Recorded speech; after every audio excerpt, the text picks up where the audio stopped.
ഒരു പണിയെടുക്കാതെ കൂലി കിട്ടണമെങ്കിൽ ഏറ്റവും നല്ല മാർഗത ഈപത്തും ആരെങ്കിലും നമ്മളെ പറ്റി പറയുന്നുണ്ടെങ്കിൽ അൽഹംദുലില്ലാ, ഓല് ചെയ്ത സ്വലാത്തും ഓല് ചൊല്ലിയ ദിക്റും ഓല് ചെയ്ത സുന്നത്ത് നിസ്കാരവും സുന്നത്ത് നോമ്പും ഒക്കെ നമ്മളെ അക്കൗണ്ടിൽ വന്നിട്ടുണ്ടാവും. എന്തൊരു നല്ല കാര്യമാണ്. അത്ര നല്ല കൂലിയുള്ള സംഭവം വേറെണ്ട. ഇത്ര എളുപ്പത്തിൽ കിട്ടുന്നത്. ഒരു പണിയെടുക്കാതെ ഇരിക്കുകയാണ്, നമ്മളെ അക്കൗണ്ടിലേക്ക് ഇങ്ങനെ വന്നുകൊണ്ട് എന്താ നമ്മളെ പറ്റി ആരൊക്കെ ചീത്ത പറയുന്നുണ്ടോ അതൊക്കെ നമ്മുടെ അക്കൗണ്ടിലേക്ക് അവർ ചെയ്തതൊക്കെ വന്നുകൊണ്ടിരിക്കുകയാണ്. പിന്നെ അവർ ചെന്ന് നോക്കുമ്പോൾ ബാങ്ക് മാനേജർ പറയും അക്കൗണ്ടിൽ ഒന്നും ഇല്ലല്ലോ. അപ്പൊ ഞാൻ ഉംറ ചെയ്തതോ, എന്റെ നിസ്കാരോ, ഞാൻ വ്യാഴം തിങ്കളൊക്കെ സുന്നത്തോട്ടുന്ന ആളാണല്ലോ, ഞാൻ ദിക്റിനും സ്വലാത്തിനും മൗലിദിനൊക്കെ പോയ അതൊക്കെ ഇവിടെ ഒക്കെ പോയല്ലോ, ആരോ വലിച്ചുകൊണ്ടിട്ടുണ്ട്, ചെക്ക് എടുത്തിട്ടുണ്ട്.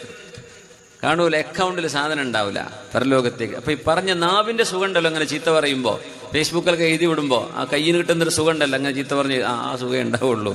നാളെ പരലോകത്തേക്ക് ചെന്നാൽ ഒന്നും ഉണ്ടാവില്ല, ഒക്കെ പോയിട്ടുണ്ടാവും. ബ്ലാങ്ക് ആണ്.